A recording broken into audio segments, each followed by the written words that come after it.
Hello, hello, hello, hello, everyone. Welcome to today's edition, Coffee, Tea, You and Me. I am Coach Powell. This program is one of many video programs that I do throughout the weeks and months to highlight and improve the activities and the opportunities that is small business in the USA. For those of you who know me, you know I'm in love with minority businesses. Small women and minority owned businesses are my life. They are my commitment. Um, these are the entrepreneurs and business leaders that I pledge my service to. And today I want to talk to you about the reasons I do that. And just briefly before we get into today's discussion, because I think it's important to know that over 80% of the global business population is small businesses. By and large, they employ a large part of the global economy. And the US is no different. And so, in supporting small businesses, anything that you could do, whether you're a lawyer, a CPA, a coach, a mentor, a friend, an associate, whatever you want to call yourself, an advocate, what you're doing in effect is providing opportunities, information, connections within the global business community. In fact, the global community. Now, my little piece of the corner here in the United States of America, in Northern Virginia, I am happy to occupy and occupy well. I'm currently on the board for the Virginia Association of Black Businesses, the Virginia Black Business um, Chamber, and I'm also on the board for the local Fairfax County NAACP. I've served on many boards, all with the focus of creating economic development opportunities for small women and minority owned enterprises in one way or another. And I've done this now for going on 30 years, right? So this is important to me. A lot of these plaques behind the walls are honors and achievements that I've received in that mission. But today I am truly humbled and thankful for the efforts of an organization that supports me and supports me well. I am also the Bigger and Better Business Chairman for the Theta Tau Sigma um, chapter of Phi Beta Sigma fraternity.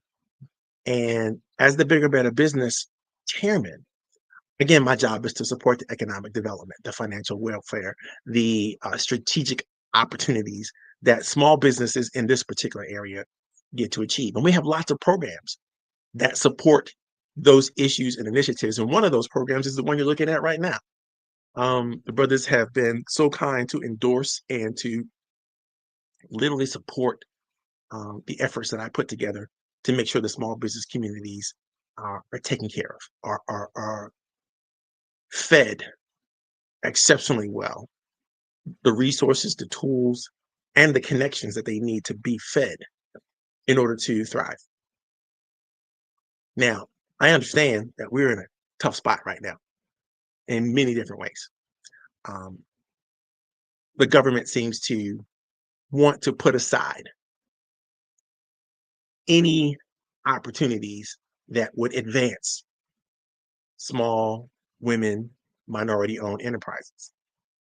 And there are reasons, good and bad. I'm not going to get into those reasons um, because I also believe that where there is opposition, there is also opportunity, right? Um, to say that you want things to be merit based seems to be fair on its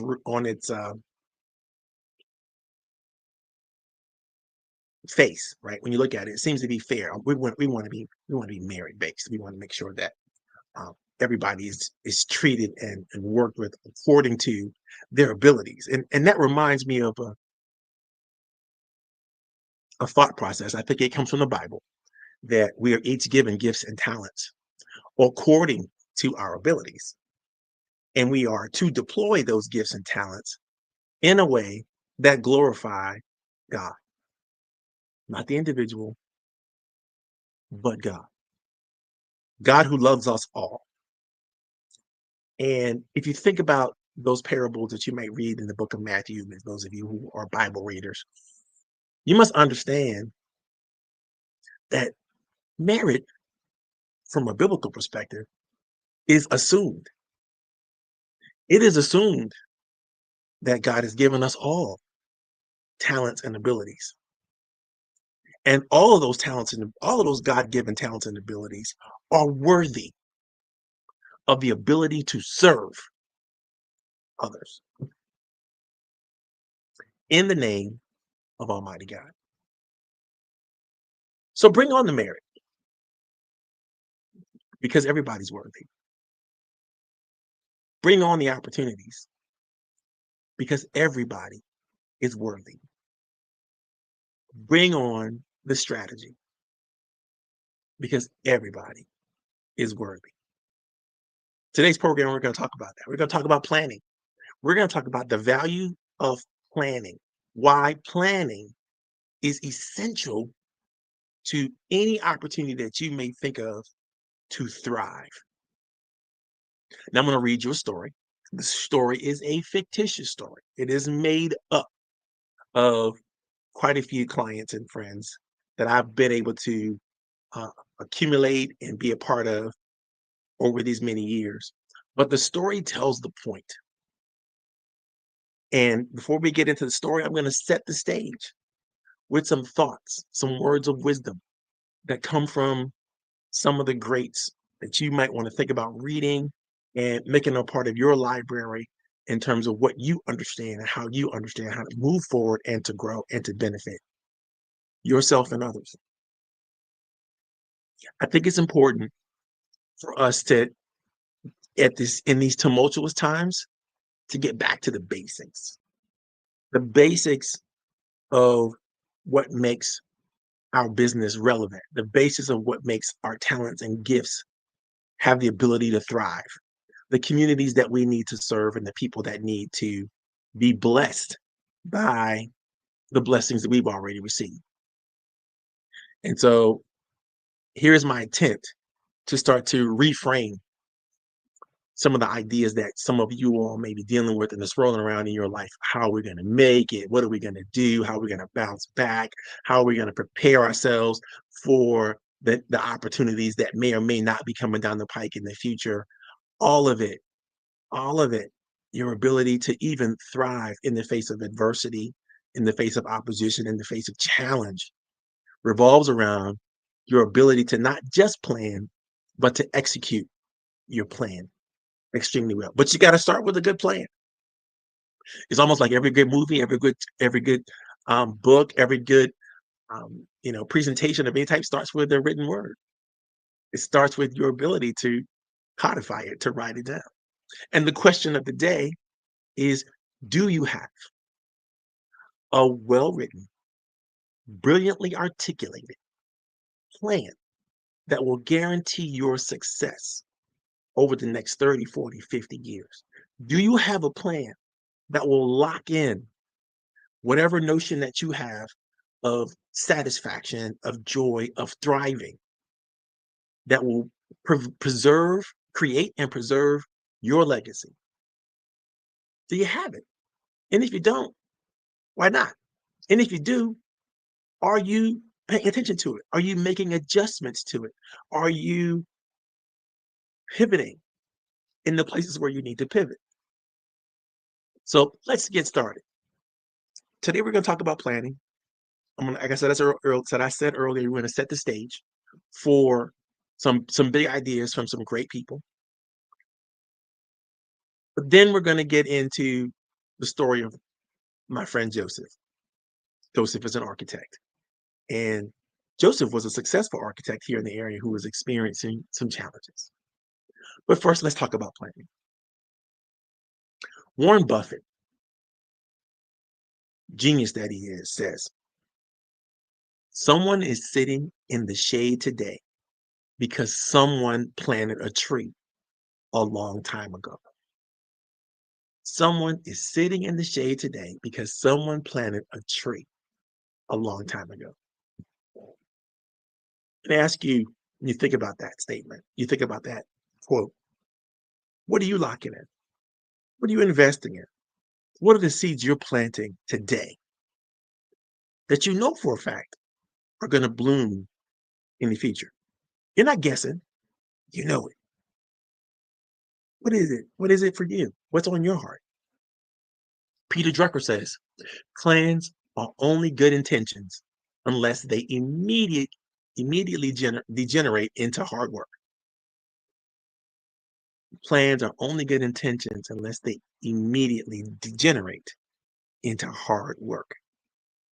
You can have all the plans in the world. If they don't inspire you, if they don't excite you in your teams, if they don't motivate you, if they don't bring you joy, if they don't involve, you being willing to not make the sacrifice, but make the investment of your time, talent, and treasure, of the time, talent, and treasure of others. Is it a good enough plan yet? Or do you need to go back to the drawing board? That's yours to decide, right? It's yours to decide when to stop planning and when to get in and get to work. But you're going to have to get in. You're going to have to do the work. One of my favorite Oprah Winfrey says, I don't believe in failure. It's not failure if you enjoy the process. Let me repeat it to you. I don't believe in failure. It's not failure if you enjoy the process. So think about that. Where are you providing that woe is me excuse to yourself and to others about what's going on now?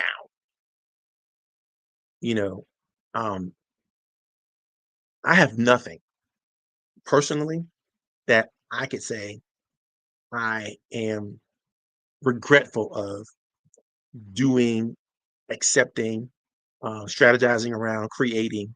I'm not afraid or guilty or experiencing any type of blame or shame for anything I've done in my professional life, right? Well, why is that?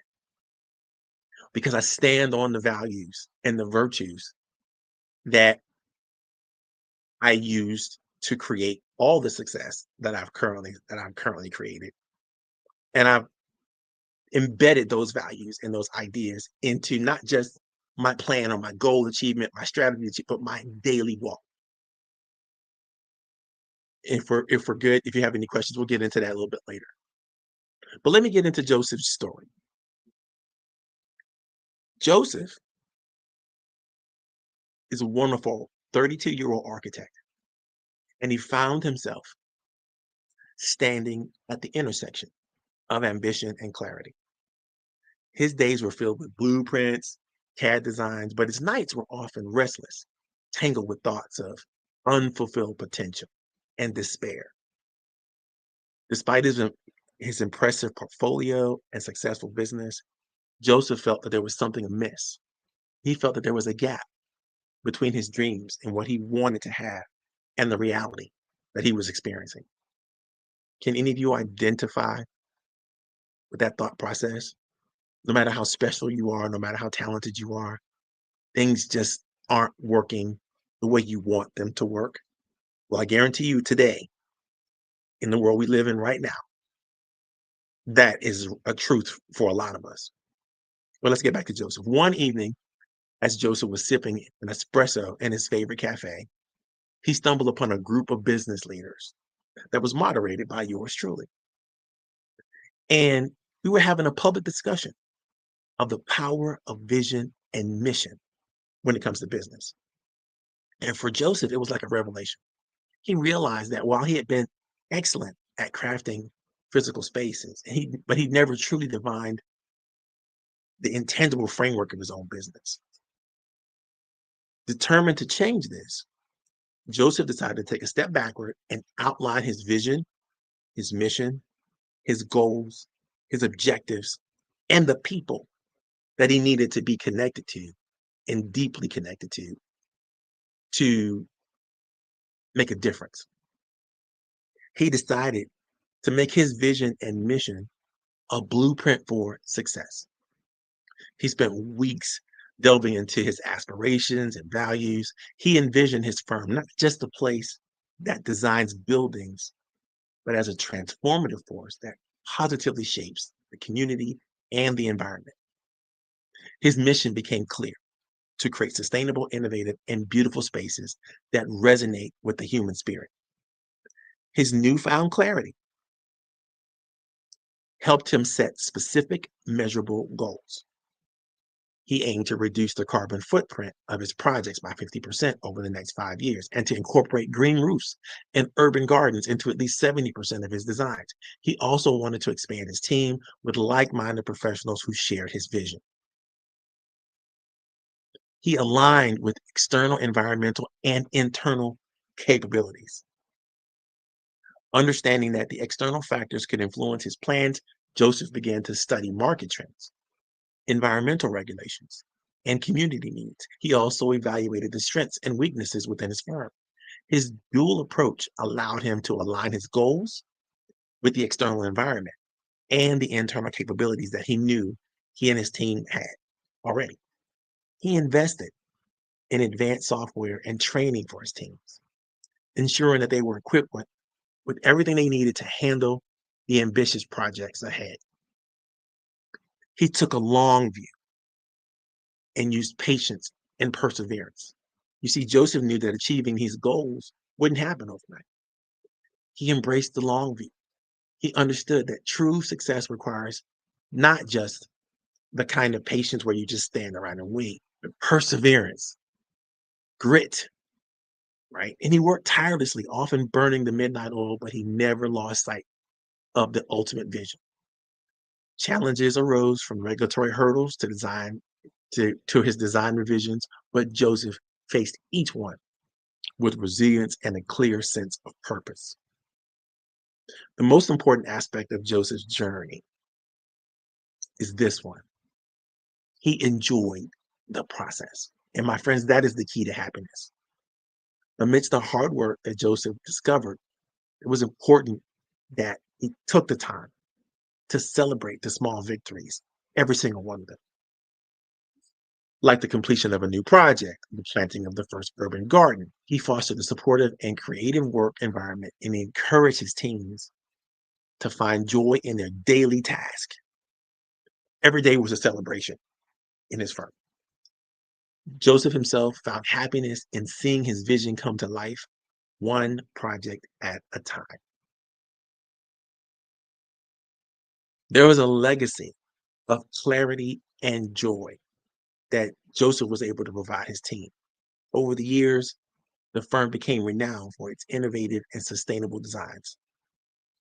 He was able to clearly set a path, a vision, and mission that not only propelled his business to new heights, but also made a lasting impact in the community and the environment. Joseph's journey taught him that success is not just about achieving goals, but about enjoying the path that you take to get there.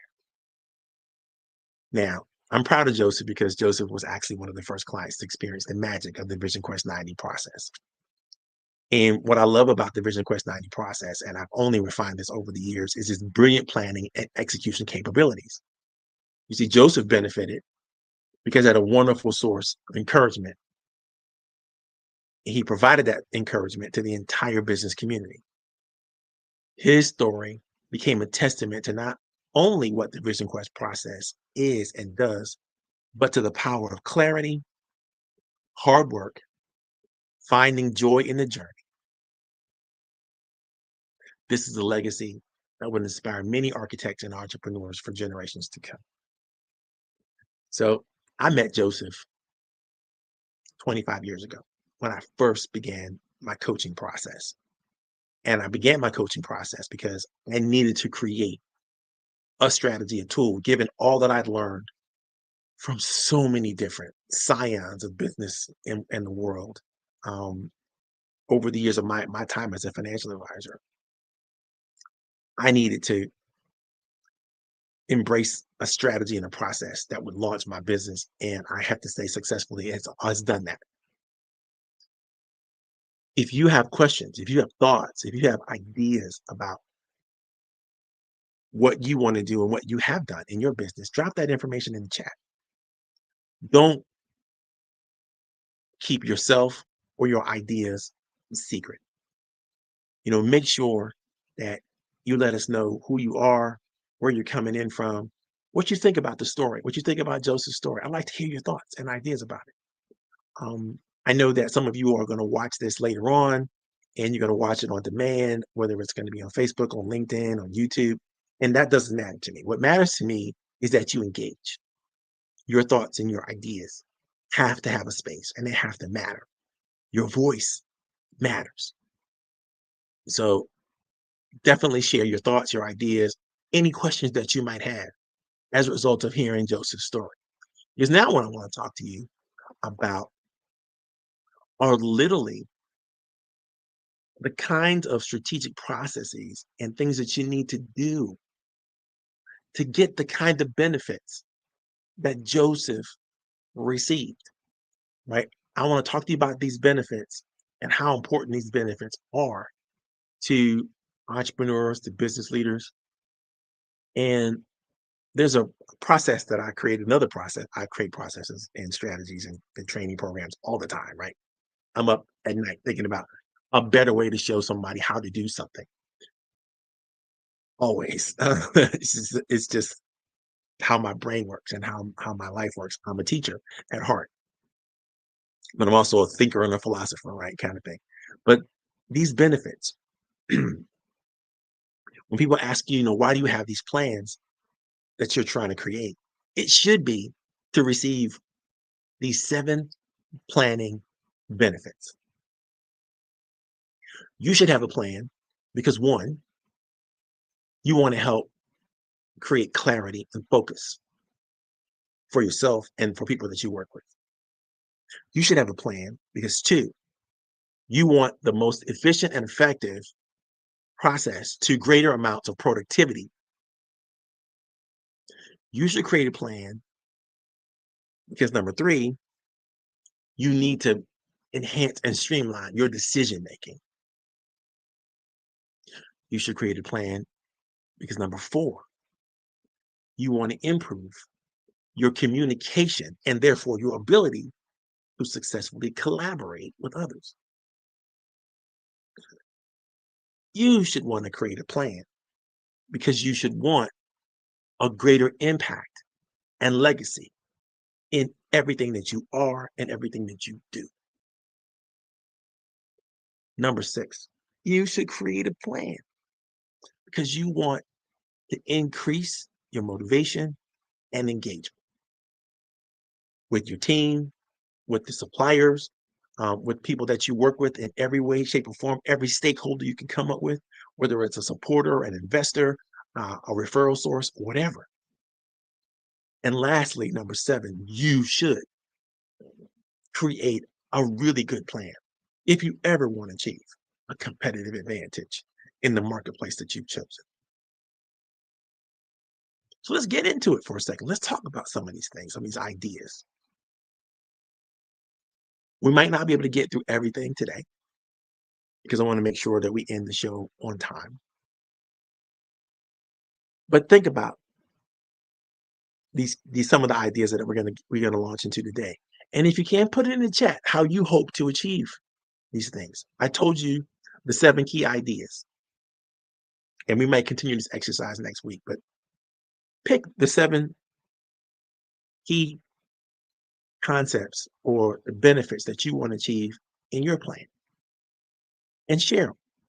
In fact, I'm going to do you a good favor and I'm going to put those 7 key ideas in the chat right here. Boom, there it is. So that's it. Those are the 7 ideas. Which ones are most important to you? I mean, you don't have to share them with us, but I want you to think about it. Of the benefits of planning, which ones are most important to you? I know they're all important to you, but which ones are most important to you right now? I put my team through this exercise at Coffee Tea, You and Me, not Coffee Tea, You and Me, the round table earlier this week on Tuesday, and it was a phenomenal discussion. And I would suggest that you pick the one that's most important to you and go share that benefit with your stakeholders, all of them, and start asking the question, how can we do this? How can we become better at this? What do we need to do to make sure that we have better and greater communications and collaborations? What do we need to do to make sure that we are increasing motivation and engagement? How do we develop a keener, more appropriate competitive advantage? Because all the benefits are important, but which one's more important to you right now? That's a good exercise for you to do, for you to reflect on. And if you want to come back next week and even share some of the thoughts and some of the things that you came up with, I really would appreciate that. I think it would be an engaging conversation. I know it'll be a engaging conversation because we did it live with a whole group of friends of mine just last Tuesday. So, let's bring it to the Coffee Tea You and Me artists and see what we do. Let's get into a little bit more about these benefits and how these benefits kind of play out and why they're important. Number one, clarity and focus. You can better claim that you have vision alignment when every action and every decision is guided by a clear understanding of your destiny, where you're trying to go, where you believe you're called to be, do, and have, right? And it creates a unified direction. You have alignment to your vision. It makes everything much better. It allows you to look at both your short and your long-term goals and ask yourself the question, is this moving us forward in the direction we intend? Is it moving us forward in the direction that we understand is clear for us to go? The more you develop that clarity and focus, the better you're going to be able to refine and reinforce your purpose, to motivate everyone around you, and to foster a sense of shared purpose and commitment. Clarity and focus is very important for you to get, to maintain, to benefit from, and helping and creating the right kinds of plan will help you get there. Right? I'm not talking about the kind of plan that you give to the bank and you after you get the investment or the loan or whatever it is you're doing, right? You put that on the shelf and you never look at it again. I'm talking about the one that's vital to your ability to achieve and grow in clarity and focus. The next ideal concept of benefit that you need to achieve is efficiency and productivity. You want a plan that aligns not just with your vision and mission, but with the goals. You want the goals that you put in that plan to be in harmony with your vision and mission, right? So that you can channel efficiently all of the resources and you don't waste time, energy, talent in the pursuit of what you're doing because you have that, you've achieved that alignment.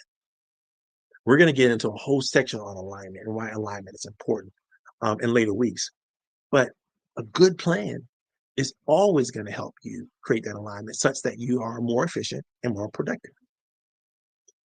It's going to help you form the right kinds of habits, right? And in forming these habits with your daily activity, your daily walk, the grind, if you want to talk about the grind, or whatever it is that you do regularly and consistently, you want it to support your goals, you want it to maintain your progress, you want it to help achieve your objectives and overall increase your effectiveness. The third thing you're going to want your plans to do are enhance your decision making. And I can't emphasize anything more than this. All right.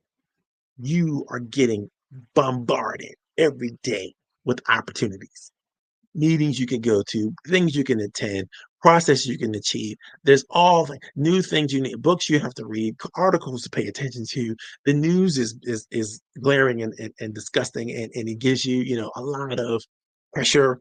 The realities that you have to feel face can be overwhelming. So, but you got to make decisions. You got to make decisions about priorities, what you're going to pay attention to. You got to make decisions about initiatives, what you're going to focus on, right? So when you have a great plan, it helps you. It helps to inform your choices. It helps you to align your planning, and provides a framework for your decision making. This framework is consistent with your core values, your long-term objectives, and it leads to better, more strategic choices, right? You can adapt much better and be more resilient when you have a good plan to start with, right? You can plan inside of your plan. You can plan to adjust and adapt as you experience obstacles, changes, challenges. Things that are in front of you, things that you can control, things you can't control.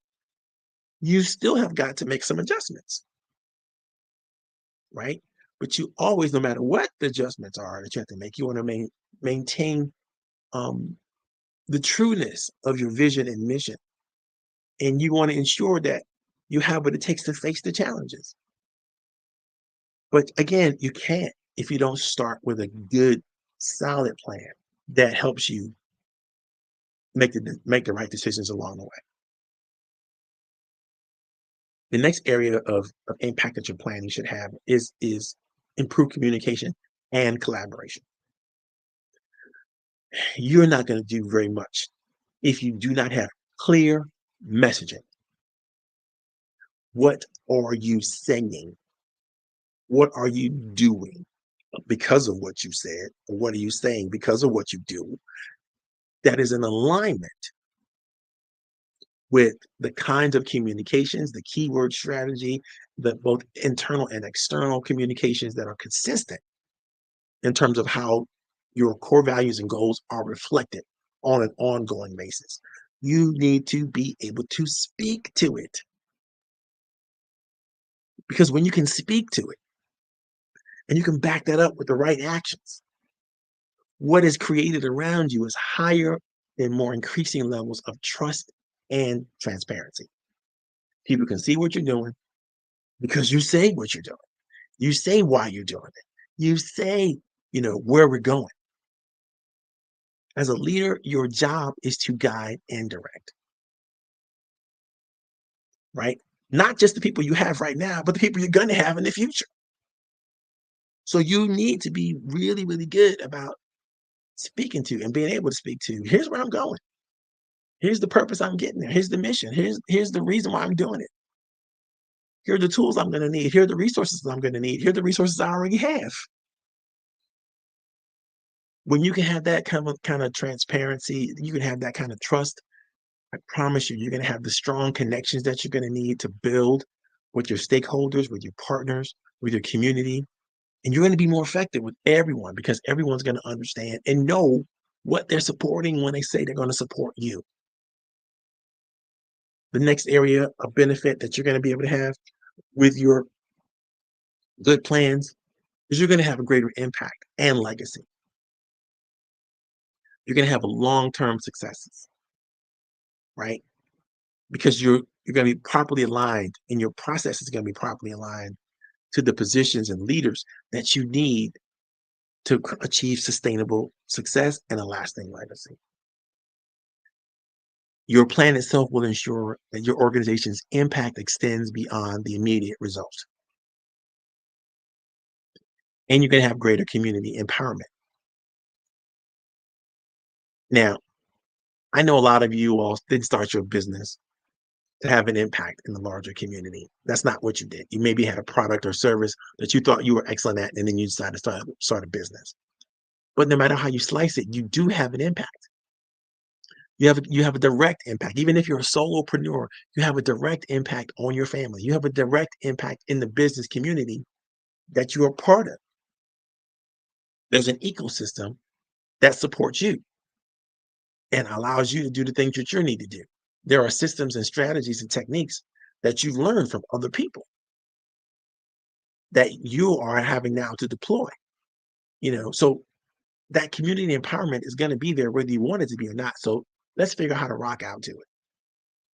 Let's figure out how to align with the leaders that would help you create the initiatives that you need that will resonate deeply within your community so that you can foster better relationships, so that you can achieve and gain broader support for your initiatives.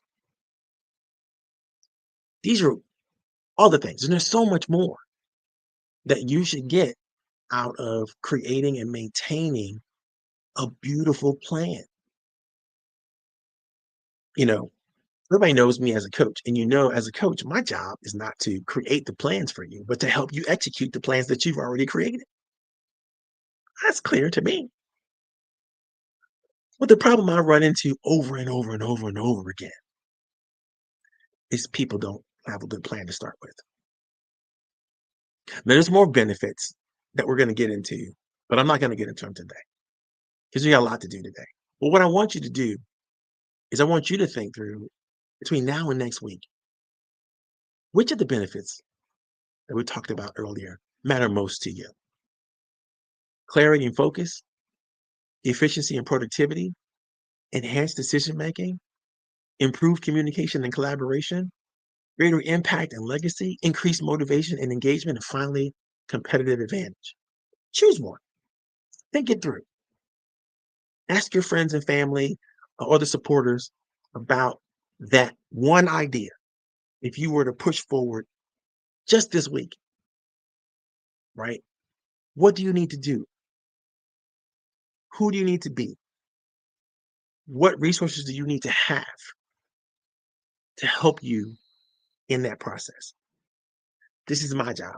I ask those kinds of questions so that people can become aware of what their motivations, their desires are, and then they can articulate those things in a way that matters. We're going to get into the last two benefits next week as we move on talking about planning. And of course, we're talking about the benefits of planning. But next week, we're going to get into the mindset, right? We're going to finish out the benefits. We're going to get into the mindset that you have to be excellent at planning, at strategizing, right?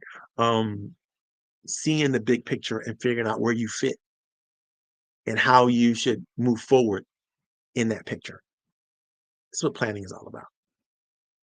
Okay, guys, I got a couple things I got to get to this weekend. It's going to be a hectic space for the coach, but I so appreciate and dare I say love that you spent the time and attention with me.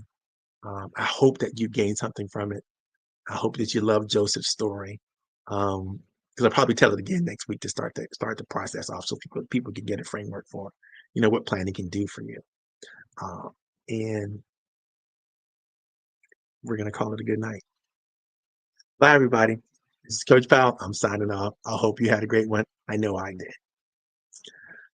Peace.